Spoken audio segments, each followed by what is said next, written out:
Hey, good morning and good afternoon to everyone. This is Mike with Securely. We have a few folks that are still signing on, so we are going to let them get joined and make sure everything's working for them, and we will get started in about 1 minute.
All right, it looks like we have a lot of people on now, so we will go ahead and get going. So my name, as I said, is Mike Jolly, and I am the Director of K-12 Safety and General Manager of Securely's East Coast operation.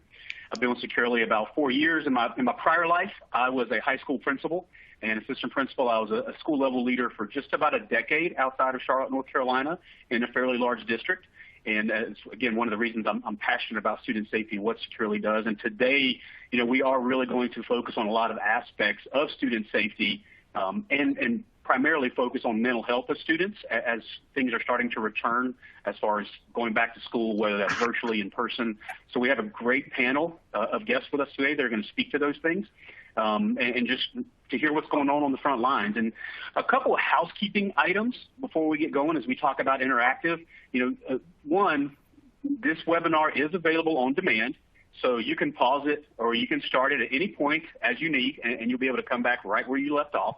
And then obviously if you enjoyed it, you'll get a copy. Feel free to share with your colleagues.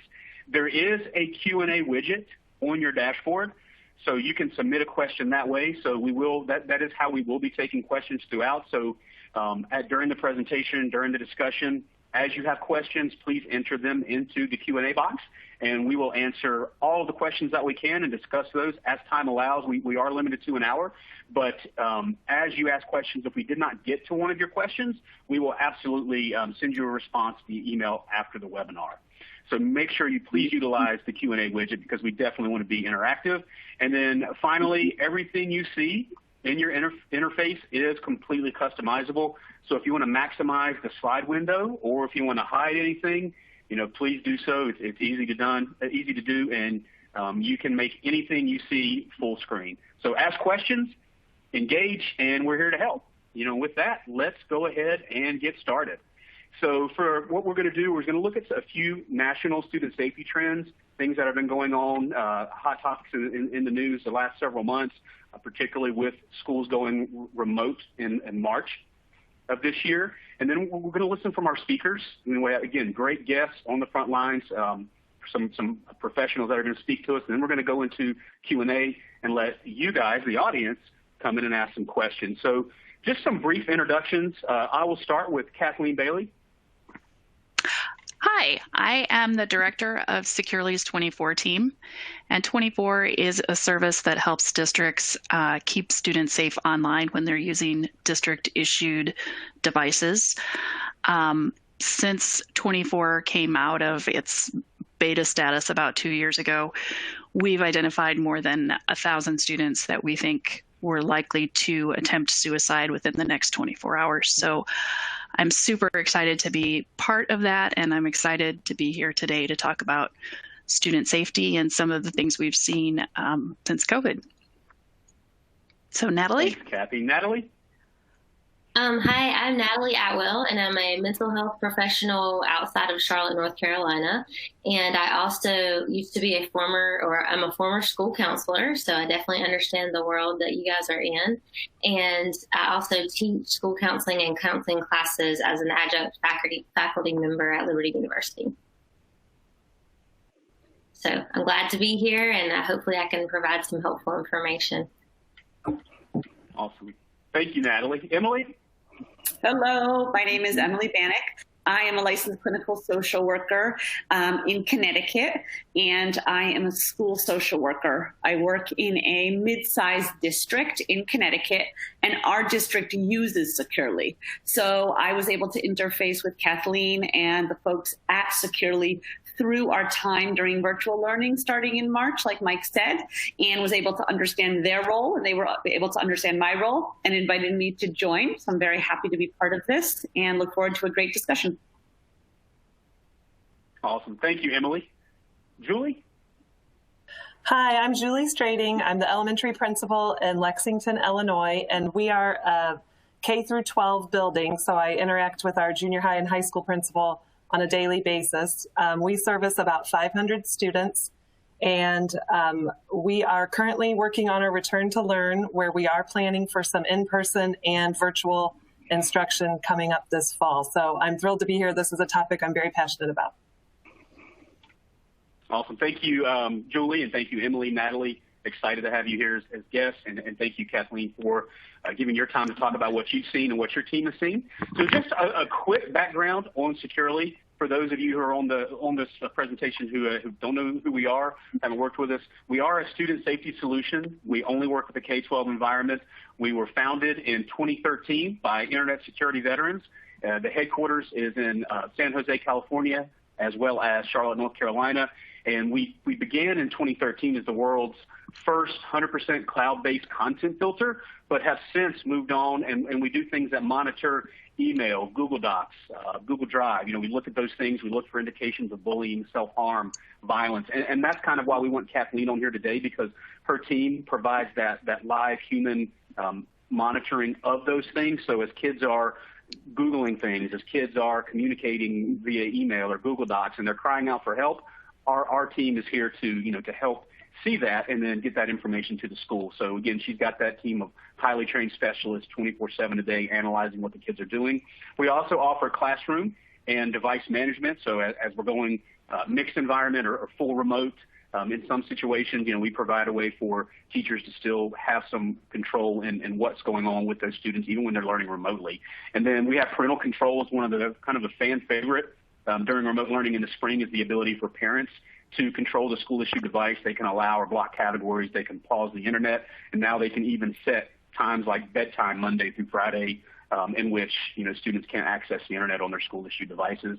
And then lastly, the visitor management piece that we're implementing too. So that's a little bit about who we are. In a nutshell, we want to keep kids safe. That's why we're here. That's our mission. That's our vision. And so we will go ahead and talk about some of the things. So when you look at, if you open, I would say open a newspaper. That shows my age, as somebody that was born in the 70s. But, you look online, you look at things going on, and you'll see headline after headline after headline of people that are really starting to sound the alarm. And you'll see these here, the toll that isolation takes on kids during coronavirus. It's not children's education we should worry about. It's their mental health. Mental health, an emerging crisis of COVID pandemic, coronavirus pandemic pushing America into a mental health crisis. So, you can't look at any media without hearing or seeing some kind of reference to what people are saying is kind of a pending mental health crisis that's coming, or an epidemic. And we get that. Anybody who has, worked in a school, you worked around kids, or you're a parent, or anybody who's slightly observant is going to know, all the ways that kids get to interact with others in school, right? And so they know that missing that is having a major impact. So a couple of data points I want to look at nationally. Again, this is pre-COVID. So for those of you that are familiar with Common Sense Media, they're a great resource. But what they show is teens spend an average of 9 hours a day online. And then those that are age 6 through 12, about 6 hours a day, again, pre-COVID. And then the CNN report indicates children ages 8 and under spend an average of 2 hours a day. So we've got, again, when you're looking at your youngest kids, a couple hours a day, all the way up to your teens that are spending 9 hours a day, again, all pre-COVID. So we know kids are online more so than ever. My own children's school district, they have just over, I think, 150,000 Chromebooks in Charlotte, North Carolina, and, they had never sent those home before. But you know what? They did last March. So you've got parents, you've got kids, you've got everybody adjusting to remote learning, not just how to learn and how to use the technology, but then also being on technology more and being unsupervised. Even though kids are at home, we're seeing lots of data coming out to show that they are more unsupervised than ever. And that's one of the challenges we'll talk about in a second. But when you look at kids being online and using technology more than ever, there's some natural things that come to mind that people are concerned. One is cyberbullying.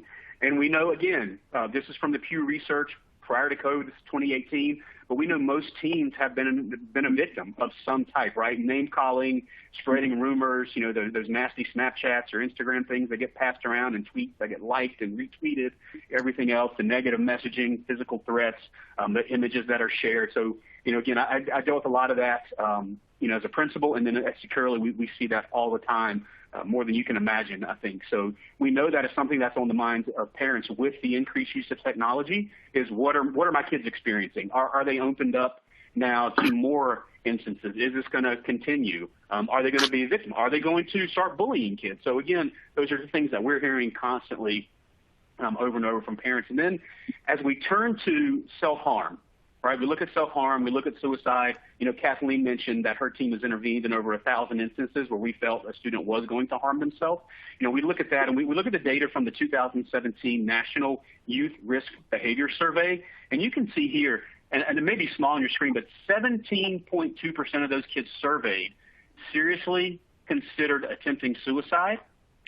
13% had a plan.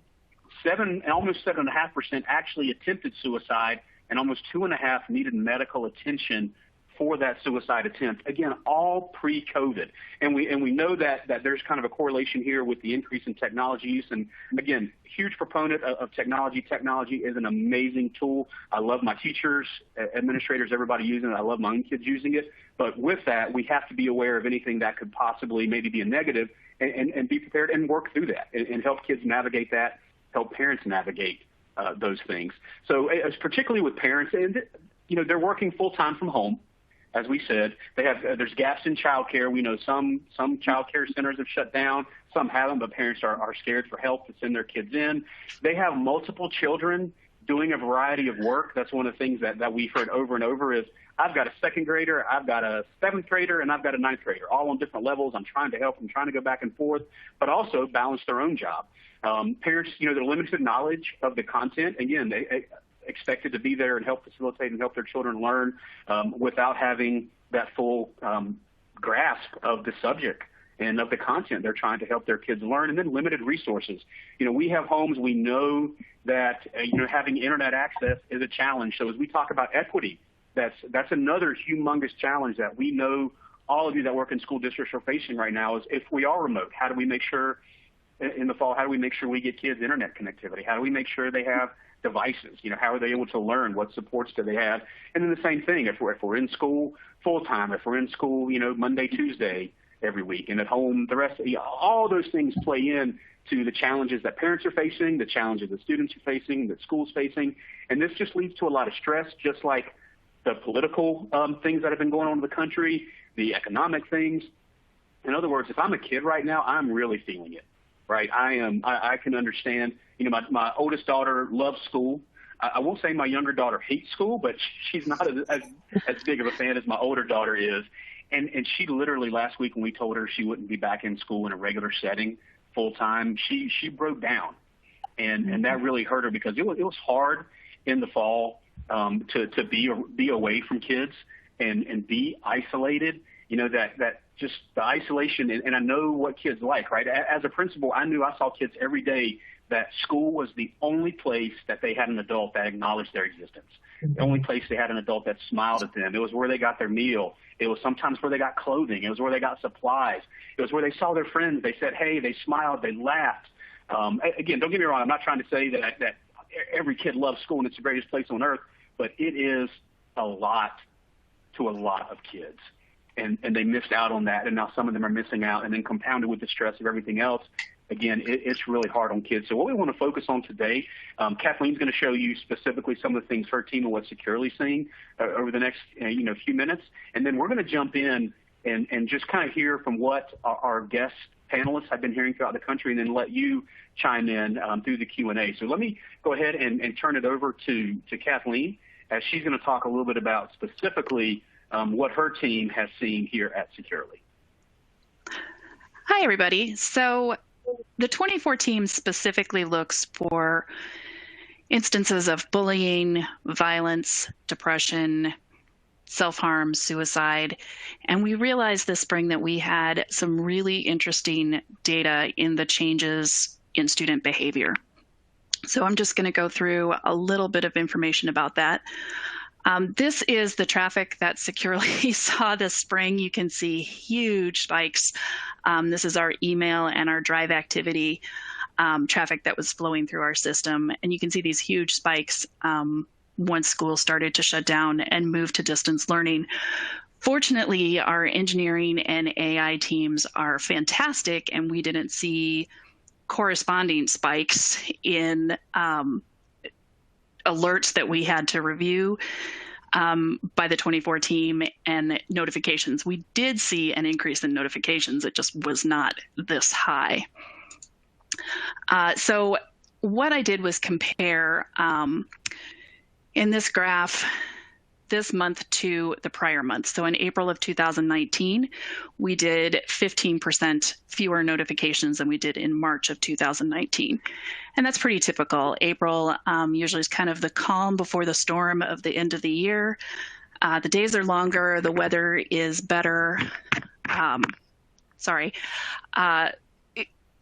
Some schools have spring breaks, some schools have Easter breaks. Things are just a little bit calmer.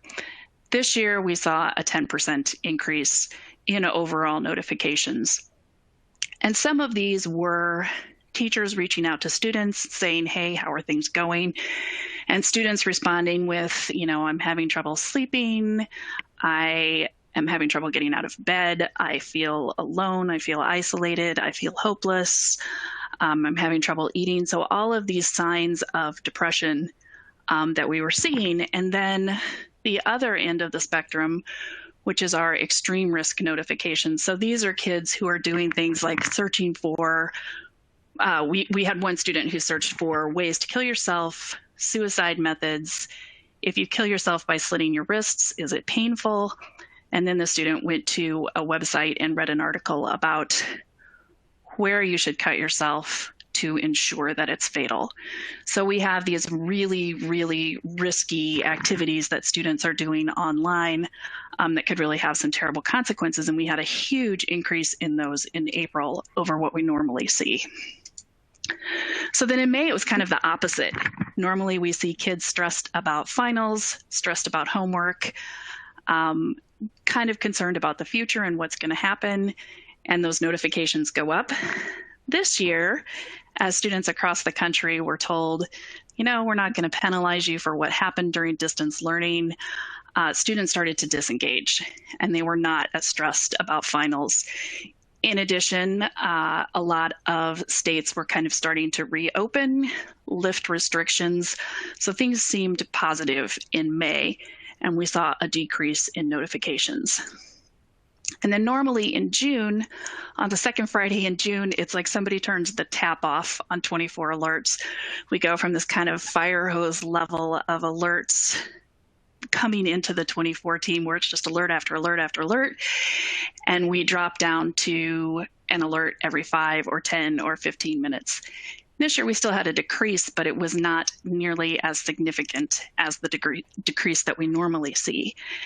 And this is due to, I think, a couple of things. We had some districts that let kids keep their devices over the summer. They were concerned about if lockdowns continued, their students might not be able to reach their friends any other ways. So they just went ahead and left those devices in the students' hands. But then also, as Mike mentioned, some of the national news, some of the issues that were going on caused students to be concerned and distressed. So we saw that increase. And we're continuing to see that in July. I looked at data last week, and we already had twice as many extreme notifications last week as we had in the entire month of July last year. So we're still seeing that students are struggling pretty hard. And then I also looked at the times that we were seeing these notifications. And this was the last school year, and I know these numbers are kind of hard to read, but 63% of the notifications for extreme risk suicide happened during school hours. And that's a little terrifying that students are doing this really in-depth research on school grounds, but they are. And even when we break it down by month, we're still seeing a similar distribution. When I look at the fall, it was a little bit less when I look at last fall. I believe about 60% of the notifications there were happening during school hours. But when we look at just the last few months, there's this huge change. And I'm not sure if that is because students don't have the structure of the school day and after school activities and everything else. Sometimes they're staying up later. I'm not sure what conclusion to draw from this. And the final thing that I looked at was where the notifications come from. And there actually hasn't been a huge change. We did see fewer tip line tips submitted over the last few months.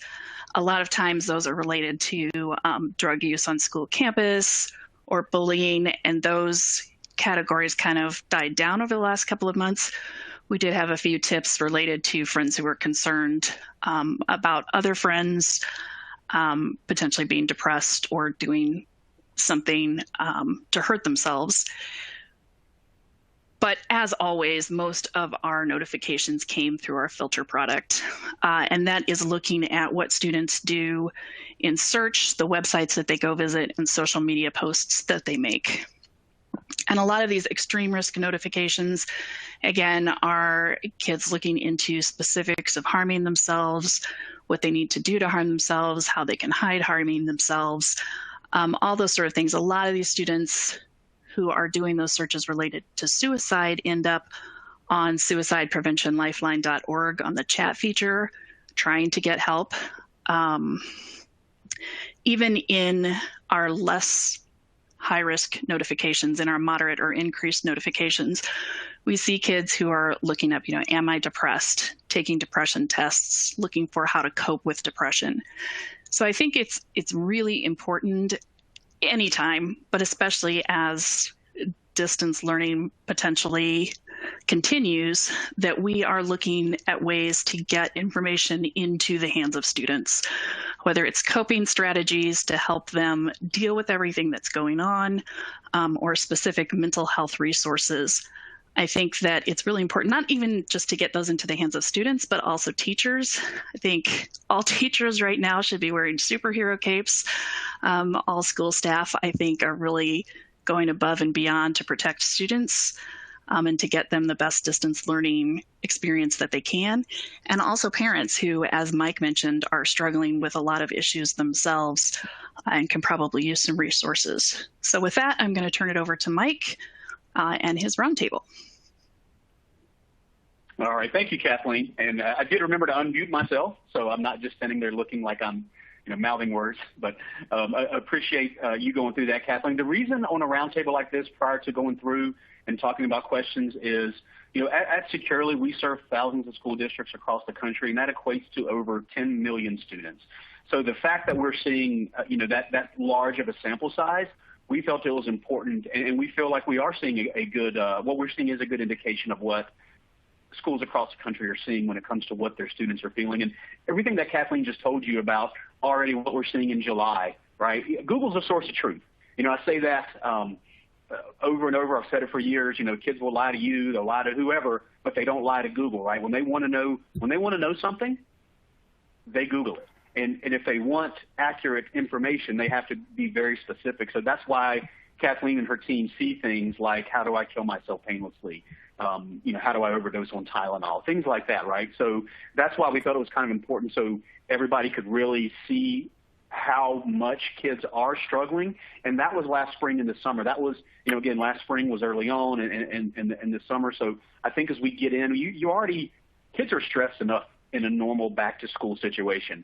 And the fact that we have everything else going on, I think is going to make it even worse. So I'd like to now bring in our speakers. Again, we have Emily, we have Julie, we have Natalie, so some great people on the front lines. They're in schools, they work in mental health.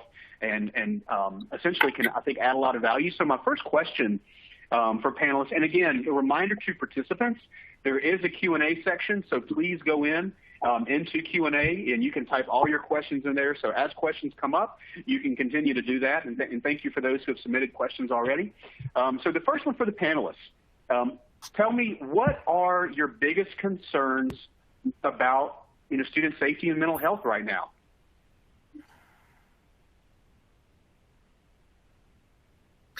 Well, I'll go first. From a mental health perspective, someone who's in the community and a private mental health, but also I employ school-based therapists, and so they've kept in contact with many students in the school system over the summer. And I think currently in our area, the lack of the reopening of schools, the fact that that could lead to increased hunger, child abuse, domestic violence, students falling behind developmentally, the increased use of technology, as you mentioned, so many of the negative influences with that increase due to the lack of monitoring, filtering at home, all of those things increase anxiety in teenagers and adolescents and children, and depression. It increases depression, social anxiety, which some were already dealing with. Suicidal ideation has increased. Of course, the risky online behaviors that we are seeing are increased in pornography use, trying to find education online, and sometimes that doesn't always come up as something you anticipated it would. Of course, there's some human trafficking things, honestly, that are coming to light because students are online more and they want to get out of the house, sadly. And then video game addictions and just the mood changes that increase of technology also brings about. So definitely seeing a lot of anxiety, depression, and an increase in just negative behaviors across the board. Wow, thank you. That's a lot. What about you, Julie, Emily? Sure. As a principal, I think some of the things that Natalie mentioned are definitely concerning for us. I think as we look to potentially have students learning virtually where there is accountability with grades. I know Kathleen mentioned that as something this spring that wasn't a big stressor, but now that's going to be a stressor in the fall. And if we have students who are learning virtually, just having our counselors being able to connect with them. We ran into some roadblocks this spring, even with door dropping technology in their laps, still having them log in and connect with us is definitely a concern. And then I know we've mentioned the changes to parenting for the adult issues that parents are facing can create new trauma for students who aren't used to dealing with that. So I think their ability to cope concerns us. And then my final one is just if we are not able to have our extracurricular activities, the amount of downtime for our students is going to increase, which could lead to some potential harmful behaviors.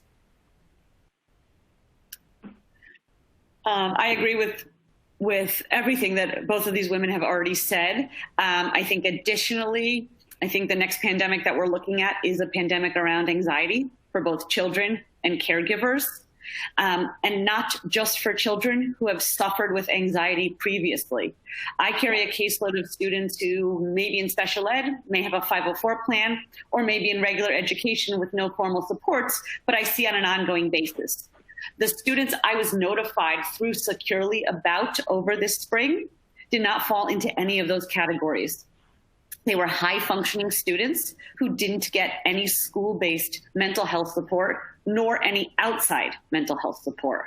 But because of things that were going on in their home as a manifestation of COVID and other psychosocial stressors, there they were Googling. Like Mike said, Google doesn't lie. And we were faced with some very extremely risky behavior of fifth graders. So these were not high school kids, but these were fifth graders looking at some very concerning information.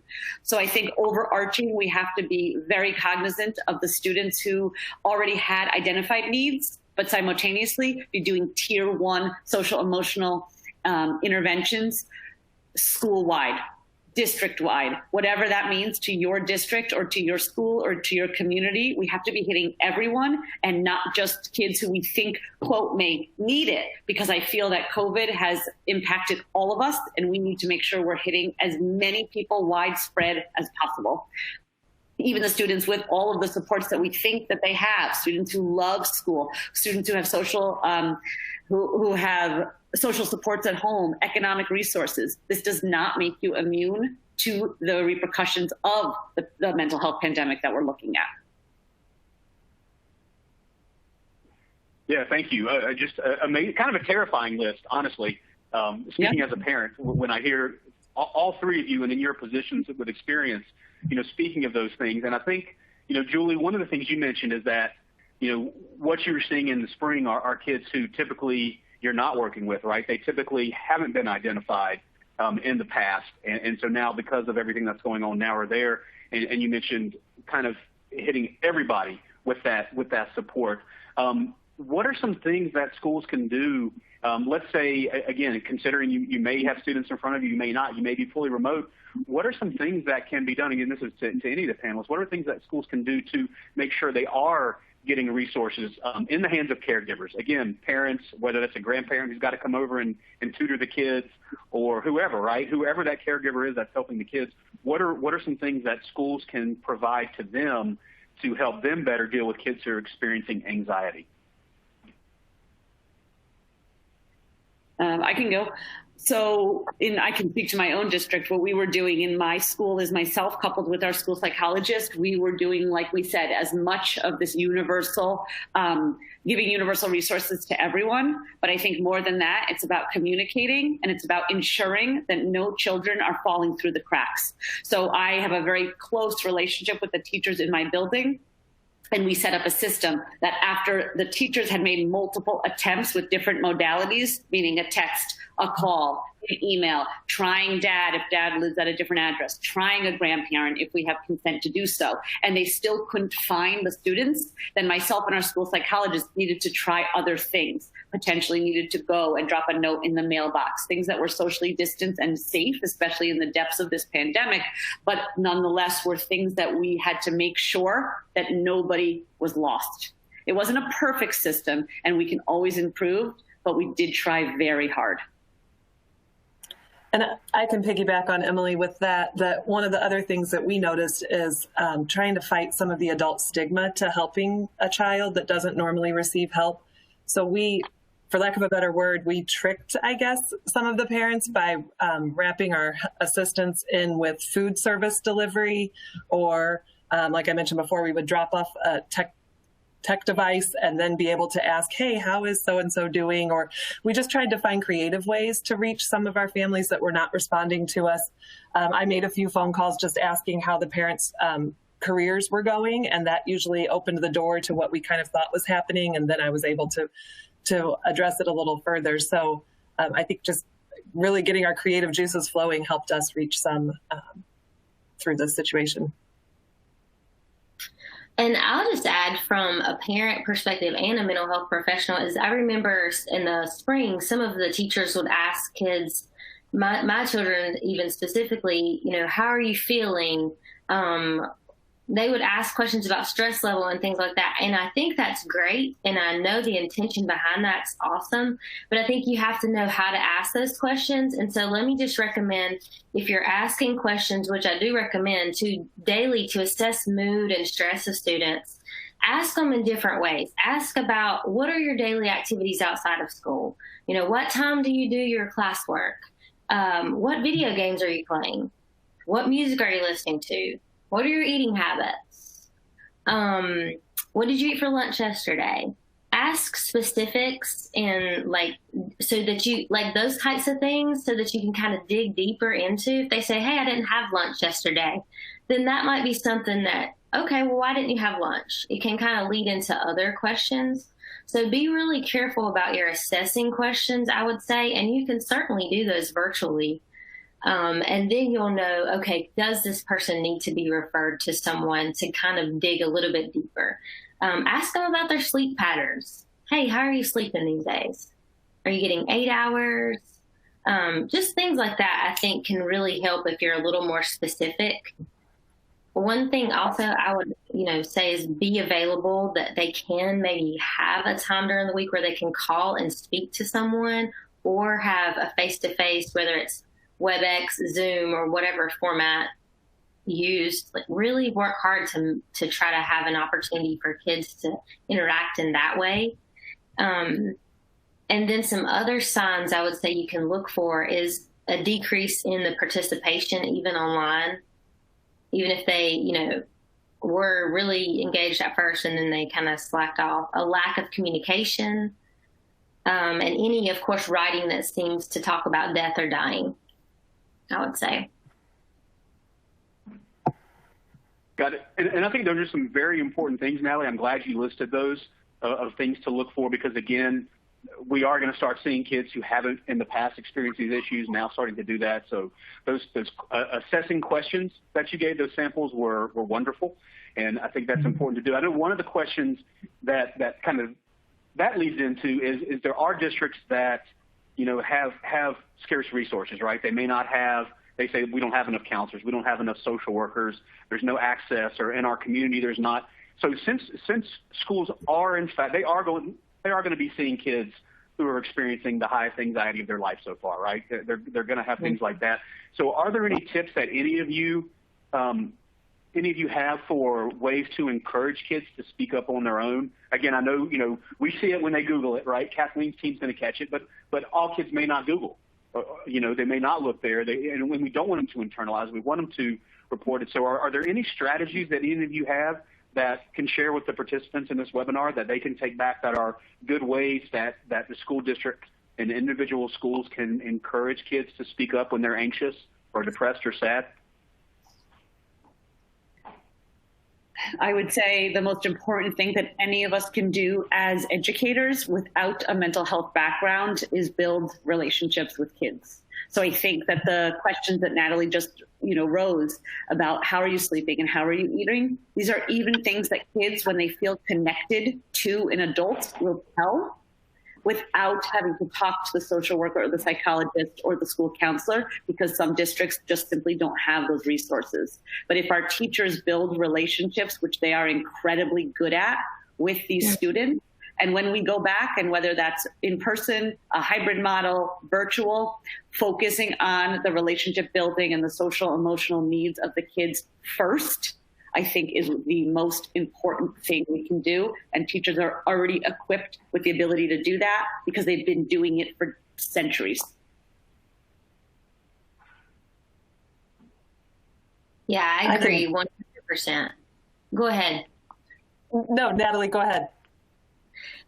Thank you. I agree 100%. And even if you look at things like, what you can do to encourage parents, it's simple things like eating dinner with your children, without technology present, without the stressful, we're all home all the time, I think it's important to educate parents also about what they can do to assess the personal, emotional, social health of their students. And then also trying to build relationships with the parents throughout this can help. But I definitely agree. Relationships are key. And that's what's challenging right now is so many teachers aren't used to building that online. And so how do we do that in a way that can be effective? I think is something that really we need to work on, because whether you're going back completely or you're, a modified version, there are a lot of ways that this looks different right now. And so we just have to be very creative about how we can build relationships. And that might mean a webinar for parents to talk about how to help your kids deal with anxiety. That might look like, those assessing questions that we talked about that teachers can ask on a daily basis. It might look like having small groups that talk about stress that you can still do online or in person.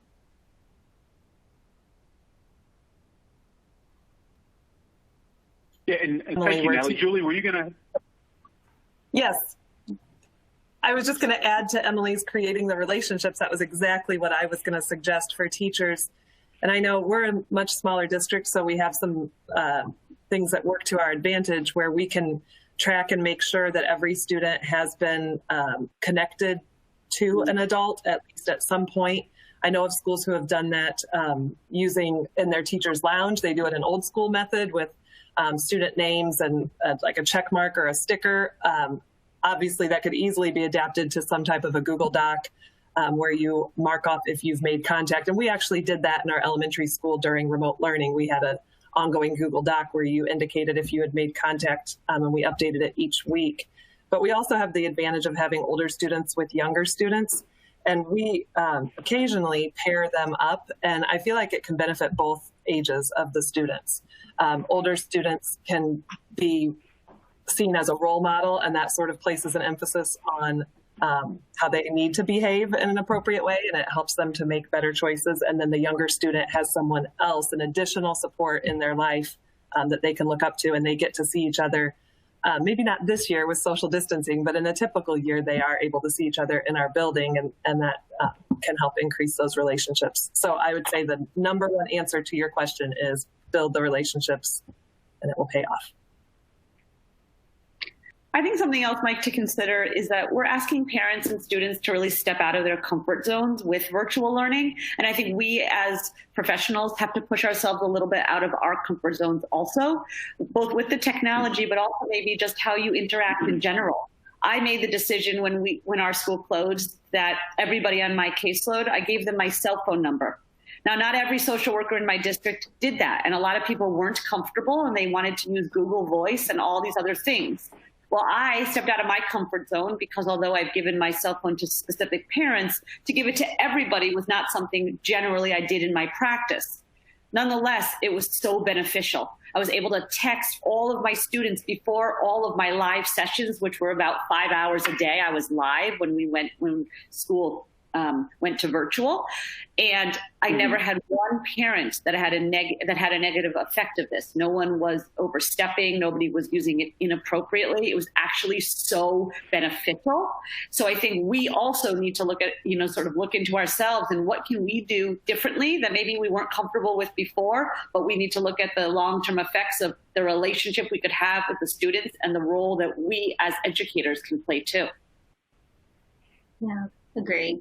I want to add one more thing too. That's just kind of a simple way to encourage students to speak up is just to repetitively make it a part of an every week thing that students are engaged in learning with schools is to let them know they can speak up. Yeah. So whether that's, putting something again, a toolbar or something on their learning system, whatever that is, that, hey, if you're feeling stressed, you can click here for more information. I know that sounds sort of annoying, but it's almost put it in front of them regularly that they can speak up, that they can ask for help, and then be ready to respond to that. Yeah, absolutely. And I could probably ask follow-up questions to what each of the three of you said, and we go on for another couple hours. Some amazing things. I know things like holding parent webinars. I think, if I'm back in that, I put my principal hat back on, I would definitely want to make sure that, we offered parents sessions, for how to do this, how to help your teacher help your child, right? What are some things parents can do from baby steps to huge steps, right? Whatever level of involvement the parent can have, but what are some general things they can do to help, especially in remote learning situations? Because I have friends who have, kids the same age as mine, and I think I said I've got a rising fifth grader, but they thought that they had to, particularly with older kids, they had to sit beside them the entire time. But, well, they can't be on a Zoom session without me. And their kids are 10, 11, 12 years old in some cases. So I think there's so many different comfort levels in parents. I think it's important for schools to give some tips. We know parents aren't going to always listen to everything, but they do.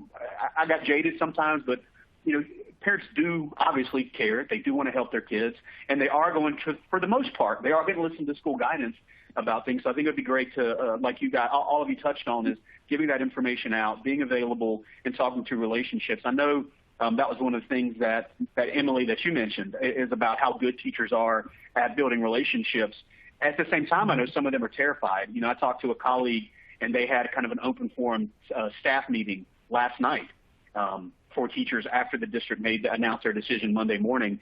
And they had teachers saying things like, look, I can build relationships all day long when the kids are in front of me. So I know that there are teachers that are feeling some doubt, but they shouldn't, right? It's the whole idea of that reinforcement. So I think all of you said some very tangible and quite honestly, simple things that schools, you have to do when you're going back to make sure you're there. So we do have another question come in, and I want to get to some of these and make sure we're there. So There is a disclaimer about being a loaded question, which, that's why I love these. If the panelists were in charge of making the decision for what school would look like in the fall, what model would you each implement, all virtual, hybrid, in person, but taking into consideration all the factors, right? So you have CDC guidelines, the AAP suggestions, you've got to worry about busing, social distancing, wearing masks. Some states have mask mandates, some don't.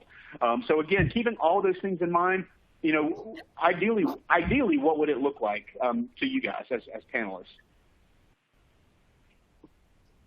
Well, I can go first. These are fully opinions. Yes, this has been my life as a principal for the last 2 weeks, and I will try to give you like a 1 minute or briefer summary. I told the panelists before we went live, we are going with an option for parents. We are a mask mandated state in Illinois, but local control to make our decisions. So we are doing in-person, shorter days, 5 days a week for those who choose it. We are doing a virtual academy, home-based learning for those who choose that. We've built in some options for people to jump in or jump out so that it's not happening every day. Some timelines of staying in one or the other. I'm trying to think what else. Our busing, we are fortunate that we have parents who are willing to transport to not overcrowd our buses. And we are following AAP social distancing for 3 to 6 feet rather than requiring 6 feet, but we will attempt it as best as possible. And while I, as a parent in our district, like certain things and don't like certain things about our plan, I feel like it's the best fit for all of our stakeholders at this time. Thank you. So in Connecticut, our plan right now, per the governor, is that we are returning 5 days a week. Our rates right now are quite low. And I agree with Julie, while there is no perfect option, when I think about mental health for students and access to these things that they desperately need, I'd like to see a return to school in some capacity, whether that be a hybrid model, whether that be us going back full time, and always giving parents a choice that they can stay home and have access to virtual learning if the parents are not comfortable or don't feel it would be appropriate health-wise. So I want the parents to have that autonomy to make the decision, but I'd like to see the schools return. Well, thank you so much. And I'm in North Carolina outside of Charlotte. And while our rates with the virus are increasing here, as a mental health professional, as a parent, as someone who cares about the lowest of our community, I firmly believe and wish they would have asked parents. I think it's a good idea to survey your parents, but, and sorry about my jaded view there, but I also think what the other two ladies mentioned it's a good option. Let people have a choice, either choose virtual, choose to go back, and let people be wise. I think our kids can be wise. I think, yes, they can be silly and goofy, and I have 2 wild boys, but I think if they know that it's safe to wear a mask at school, I believe they can do that. I believe parents can step up and say, hey, you know what? I don't necessarily need the bus. I can work harder to be creative, to get people in the building. I really believe it's detrimental to our society, to our community, if kids are not in front of a teacher in the building for long term. And I'm just really worried about what could happen to a generation of people if we go a year and they don't have access to something that's a right, education, and I don't think that with just the way things are virtually, I don't think it always is equitable. And so that really, it hurts my heart. So I really believe in person, to the best of your ability, following all the guidelines is the ideal situation. Right. Thank each of you for sharing that. And I know throughout this conversation so far, Emily, Julie, Natalie, all of you have mentioned equity at some point or another, right? And that has been a huge concern for that. So do any of you have any tips on how can schools best keep up with at-risk students? Because I know where I am, a very large school district, right? Well over 100,000 students. And there was a large portion of those that during remote learning, no one was able to get in touch with. They didn't talk to the kid, the parent, anything. And again, as we talk about the relationships that Emily mentioned earlier that teachers have to build, you can't do that if you can't ever get in front of the kid or speak to the kid or there's no communication. So what tips would you advise for how a school or teachers or staff, whoever, can stay in touch with at-risk students or their families during, if they are fully remote this fall? I think similar to what we talked about before, Mike, in a lot of different and sometimes unique and creative, like Julie said, ways of communication. And if we know the families, then we might know how to best keep them engaged. So some parents might only be able to text. It's a comfort level. It is something maybe their phone only has that type of access. We don't know. Other parents might only want to speak on the phone because their writing skills are not very good. We don't know. So until we get to know the families, we can understand what stressors they're dealing with and then how to best alleviate them to our ability. And I don't think there's a perfect answer for this, because if there is, we would have figured it out. And I think that COVID is showing us a ton of divide in terms of socioeconomic status, and it is really revealing to the country and to the world all of the inequality that so many of our students are facing unfairly. Yeah, I think one of the things that you can do, I've heard some great stories across the nation, which just makes me feel so encouraged, are things like drive-by parades, of teachers going to the neighbor, getting on a school bus and going and visiting one neighborhood a week, one apartment complex a week, really seeing what they live in. That also can build a relationship. Going and saying, knock on their doors. Do you have a Chromebook? I haven't heard from you in a week. I used to do home visits, and when you say you're coming to their house, there's just this like, oh, I should probably respond to this person, And so I think putting it out there, don't be afraid, like you said, to, get out of your comfort zone. And maybe I would never in the past say give your cell phone number out, but if that's what you have to do to make sure kids are safe right now or have access to education, then, step outside of that comfort zone, go visit them, go to their neighborhoods, their homes, continue to contact. Talk to family members. Hey, have you seen such and such? Do whatever you can to try to get in touch with them. And I would echo both of those ideas. And something else that crossed my mind on this issue is when we come out of COVID, we feel like there are a few things that this can actually, it has helped us grow in ways we didn't expect. And so, for example, we used our staff to deliver food to some of our needier families, and every teacher returned from that changed by seeing the kids in their home environment. And so it makes me think that even in good times when we're not in a pandemic, this is something that we should be doing more frequently, are the home visits and reaching families at their level, so that hopefully we can prevent situations, even when we're not talking about quarantine lifestyle and remote learning, and just getting those parents to see just a completely unique way of life for our students, I think can be very impressionable for how they behave in the classroom. Sure. And I just want to add too, as a parent, I think it's important for us to teach our kids, for those of us who are super blessed and have all the resources and know how to tap into those things, for us to teach our kids how to help others. It's okay for us to teach our kids to do food drives and to help the lowest of the low at this time. One of the things that we were blessed to do is we do Meals on Wheels once a week. And that is us going into some of the tougher neighborhoods in our area. And when my kids see kids out there, that's pretty tough for them. But it's very educational to them to know, hey, it's a part of us who have been given much to give much. And so I think that's one way that we can encourage, even encourage and service opportunities within your classes this year to help decrease that, inequity gap or whatever, I think can be helpful too.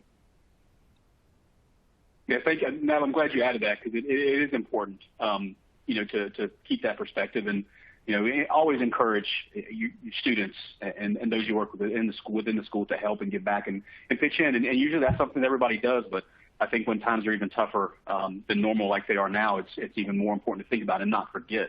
So the panelists have added some amazing things, and this has been a phenomenal discussion that I know could go on forever, but we're down to 5 minutes.